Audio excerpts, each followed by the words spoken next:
ಆದಂತಹ ತೀರ್ಮಾನ ಅಲ್ಲ. ಸುಪ್ರೀಂ ಕೋರ್ಟ್ ಡೈರೆಕ್ಷನ್ದಿಂದಾಗಿ ಅದೇ ವರ್ಷ ನಂತರ 2013 5 ರಾಜ್ಯಗಳಲ್ಲಿ ವಿಧಾನಸಭಾ ಎಲೆಕ್ಷನ್ ನಡೆದಿತ್ತು. ಛತ್ತೀಸ್ಗಢ, ಮಿಜೋರಾಮ, ರಾಜಸ್ಥಾನ, ಡೆಲ್ಲಿ ಮತ್ತು ಮಧ್ಯಪ್ರದೇಶ್. ಆ ನಂತರ ಈ ನೋಟಾದ ಅಲ್ಲಿ ಬಳಕೆ ಬಂತು. ಜನರಲ್ ಎಲೆಕ್ಷನ್ 2014 ಆಯಿತು. MP ಇದ್ರದ್ದು ಲೋಕಸಭಾ ಎಲೆಕ್ಷನ್ಸ್, ಅವಾಗೂ ನೋಟಾದ ಬಳಕೆಯನ್ನು ಮಾಡಿಕೊಂಡ್ರು. ಆದರೆ ಇಲ್ಲಿ ಏನದಂದ್ರೆ ನೋಟಾ ವೋಟಿಂಗ್ ಏನದಲ್ಲ, ಇಲ್ಲೇ ಮಹತ್ವ ಇದೆ ನೋಡಿ. ನೀವು ಎಟ್ಟೆ ಬೀಳ್ಬತ್ತಕ ನೋಟಾ ವೋಟಿಂಗ್ ಏನೇ ದಟ್ ಈಸ್ ಇನ್ವ್ಯಾಲಿಡ್ ಅಂತ ತಿಳಿತಾರೆ ಅವರು. ಸುಪ್ರೀಂ ಕೋರ್ಟ್ ಬರ್ತಿತ್ತು ಚರ್ಚೆದಾಗ. ಸುಪ್ರೀಂ ಕೋರ್ಟ್ ಉತ್ತರ ಕೊಡಬೇಕು, ಸರ್ಕಾರ ಉತ್ತರ ಕೊಡಬೇಕು. ಏನಂದ್ರೆ ಅವ್ರಂದ್ರೆ ಇನ್ವ್ಯಾಲಿಡ್ ಅಂದರೆ ಅವ್ರಿ ಸರಿಯಾಗಿ ವೋಟ್ ಹಾಕಿರೋದಿಲ್ಲ, 2 ಕಡೆ ಹಾಕಿರ್ತಾರೆ, ಮರ್ಚುವಲಿ ಏನೇನೋ ಆಗಿರ್ತದ, ಅವು ಕೆಲವೊಂದು ಇನ್ವ್ಯಾಲಿಡ್ ಮಾಡ್ತಾರೆ. ವೈಲೇಷನ್ ಆಫ್ ರೂಲ್ಸ್ ಅಂತೇಳಿ, ವೈಲೇಷನ್ ಆಫ್ ಇಲೆಕ್ಷನ್ ರೂಲ್ಸ್ಗೆ ಇನ್ವ್ಯಾಲಿಡ್ ಅಂತಾರೆ ವೋಟಿಂಗ್. ಅವು ಇಲ್ಲಿ ಇವ್ರು ಏನಂತಾರಂದ್ರೆ ನೋಟಾ ಈಸ್ ಆಲ್ಸೋ ಇನ್ವ್ಯಾಲಿಡ್ ಅಂತ ಹೊರಗೆ ಬಂತವ್ರು. ಮುಂದೆ ಇನ್ನೊಂದು ಬೆಳವಣಿಗೆ, ಮಹತ್ವದ ಬೆಳವಣಿಗೆ ಆಗ್ತದೆ. ಯಾವುದಪ್ಪ ಅಂದ್ರೆ 3 ರಾಜ್ಯಗಳು, ಮಹಾರಾಷ್ಟ್ರ, ಹರಿಯಾಣ ಮತ್ತು ಪದುಚೇರಿ ಅಂದ್ರೆ ಪಾಂಡಿಚೇರಿ, ಅವ್ರೇನು ಮಾಡ್ತಾರಂದ್ರೆ ನೋಟಾದ ತಮ್ಮ ಇಲೆಕ್ಷನ್ದಾಗ ಬಳಕೆ ಮಾಡಿಕೊಂಡು ನೋಟಾಕ್ಕೆ ನೀವು ಹೇಳಿದಂಗೆ ಏನು ಬರ್ತಿದೆ ಅಂದ್ರೆ ಇಲ್ಲಿ ಅವ್ರೇನು ಹೇಳ್ತಾರೆ, ಎಲ್ಲಿ ನೋಟಾದು ಸ್ಟ್ರೆಂತ್ ಹೆಚ್ಚಾಗ್ತಿದೆ ಆ ಒಂದು ಮತಕ್ಷೇತ್ರದ ಮರು ಚುನಾವಣೆ ಆಗಬೇಕಂತ ಹೇಳಿ ಇವು 3 ನಿಯಮಗಳಿಗೆ ಅಂಟ್ಕೊಂಡ್ಕೊಳ್ತಾವ. 3 ಸ್ಟೇಟ್ಗಳು, ಮಹಾರಾಷ್ಟ್ರ, ಪದುಚೇರಿ ಮತ್ತು ಹರಿಯಾಣ.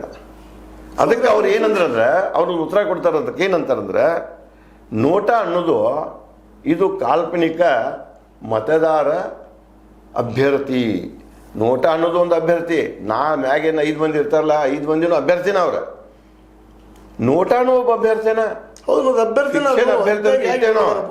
ಇತ್ತು ಹೇಳಿದಾಗ ನೋಟಾದ ಒಂದು ವೇಳೆ ಮ್ಯಾಗಿನಾರ್ಕ್ಕಿಂತ ಹೆಚ್ಚು ಬಿದ್ದಿತ್ತಂದ್ರೆ ಅದನ್ನೇನು ಮಾಡಬೇಕು, ಮರು ಇಲೆಕ್ಷನ್ ಆಗ್ಬೇಕಂತಂದ್ರೆ.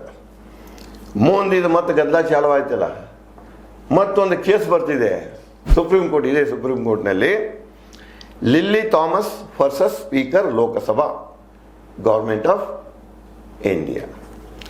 ಈ ಕೋರ್ಟ್ನಲ್ಲಿ ಸುಪ್ರೀಂ ಕೋರ್ಟ್ ಈ ಪ್ರಕರಣದಲ್ಲಿ, ಇದು 1993 ಆಗಿತ್ತಿದು, ಇತರ ಡಿಸಿಷನ್ ಮುಂದೆ ಬರ್ತದೆ. ಏನು ಬರ್ತಿದೆ ಅಂದರೆ ಪ್ರತಿಯೊಬ್ಬರಿಗೂ ರೈಟ್ ಟು ವೋಟ್ ಇದೆ. ರೈಟ್ ಟು ವೋಟ್ ಇದ್ದಾಗ ರೈಟ್ ಟು ವೋಟದ ಅರ್ಥ ಏನಂದ್ರೆ ಅದು ನಿಮ್ಮ ಒಂದು ನಿರ್ಣಯಕ್ಕೆ ಫೇವರೇಬಲ್ ಕೊಡ್ತದೆ, not favourable, in favour or against. ಈಗ ಕ್ಯಾಂಡಿಡೇಟ್ ಅದಾನಪ್ಪ, 2 ಕ್ಯಾಂಡಿಡೇಟ್ ಅದಾರ, A ಆ್ಯಂಡ್ B ಕ್ಯಾಂಡಿಡೇಟ್ ಅದಾರ. ನಾ A ಕ್ಯಾಂಡಿಡೇಟಿಗೆ ಮತ ಚಲಾಯಿಸಿದಂದ್ರೆ B ಕ್ಯಾಂಡಿಡೇಟ್ ರಿಜೆಕ್ಟೆಡ್ ಕ್ಯಾಂಡಿಡೇಟ್ ಅದಾವ.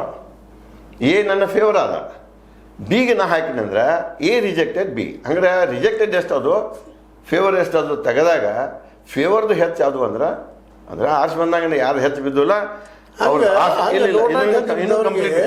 ಇನ್ನೂ ಹೇಳ್ತೀನಿ ನಿಮಗೆ. ಇದನ್ನು ತೊಗೊಂಡ್ರು ಅವರು. ತೊಗೊಂಡಾರೆ ಏನಂತಾರೆ ಗೊತ್ತಾ, ಅಲ್ಲೊಂದು ಮತ್ತೊಂದು ಈ ಒಂದು ಕೋರ್ಟ್ಗಳದಪ್ಪ ಅನ್ನೋ ಒಂದು ಗೊಂದಲಮಯ ಸ್ಟೇಟ್ಮೆಂಟ್ಸ್ ಇರ್ತಾವೆ ಅವರು ಇದರಲ್ಲಿ ಕೂಡ. ಏನಂದ್ರೆ ಸೀಕ್ರೆಸಿ ಆಫ್ ವೋಟಿಂಗ್ ಅಂತ ಬರ್ತದೆ. ಸೀಕ್ರೆಸಿ ಆಫ್ ವೋಟಿಂಗನ್ನು ಮೇಂಟೈನ್ ಮಾಡ್ಕೊಳ್ಬೇಕು. ಇಲ್ಲೊಂದು ಹೇಳ್ತೀನಿ, ನಾನು ಇದರ ಬಗ್ಗೆ ದೂರು ಕೊಟ್ಟಿದ್ದೆ. Secrecy of voting is not maintained. ನಾನು ಒಂದು ಇಲೆಕ್ಷನ್ದಾಗ ಕೌಂಟಿಂಗ್ ಹೋಗಿದ್ದೆ, ಇದನ್ನಾಗಿ ನಾನು ಆ ಕ್ಯಾಂಡಿಡೇಟ್ ವತಿಯಿಂದ. ಅದು ಏನಾಗ್ತಿದೆ ಅಂದ್ರೆ ಬೂತ್ ವೈಸ್ ಎಷ್ಟು ವೋಟ್ ಬಿದ್ದಾವ, ಎಗೆ ಎಷ್ಟು ಬಿದ್ದಾವ, ಬಿಗೆ ಎಷ್ಟು ಬಿದ್ದಾವ, ಸಿಗೆ ಎಷ್ಟು ಬಿದ್ದಾವ, ಚಾರ್ಟ್ ತಯಾರು ಮಾಡಿ ಕೈಯಾಗ ಕೊಡ್ತಾರೋ. ಇನ್ನು ಇಲ್ಲಿ ಎಲ್ಲಿ ಸೀಕ್ರೆಸಿ ಉಳಿತಿ ಇಲ್ಲಿ ವೋಟಿಂಗ್ ಅಂದರೆ ಒಬ್ಬ ವ್ಯಕ್ತಿ ತನ್ನ ವೋಟನ್ನು ಚಲಾಯಿಸಿದಾಗ ನಾ ಇವನಿಗೆ ಹಾಕಿದಂತ ತಿಳಿಬಾರ್ದದ.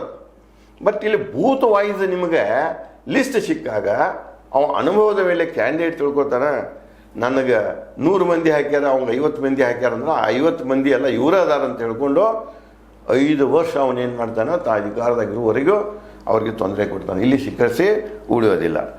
ಆ ಪ್ರಕರಣದಲ್ಲಿ ಮತ್ತಿಲ್ಲಿ ಕೋರ್ಟ್ ಹೇಳ್ತದ. ಕೋರ್ಟ್ ಏನು ಹೇಳ್ತದಂದ್ರೆ ನೋಟಾ ಏನದಲ್ಲ, ರೈಟ್ ಟು ವೋಟ್ ಅದ, ಅದು ರಿಸಲ್ಟನ್ನು, ಇಲೆಕ್ಷನ್ ರಿಸಲ್ಟನ್ನು ಬದಲು ಮಾಡಲಿಕ್ಕೆ ಸಾಧ್ಯ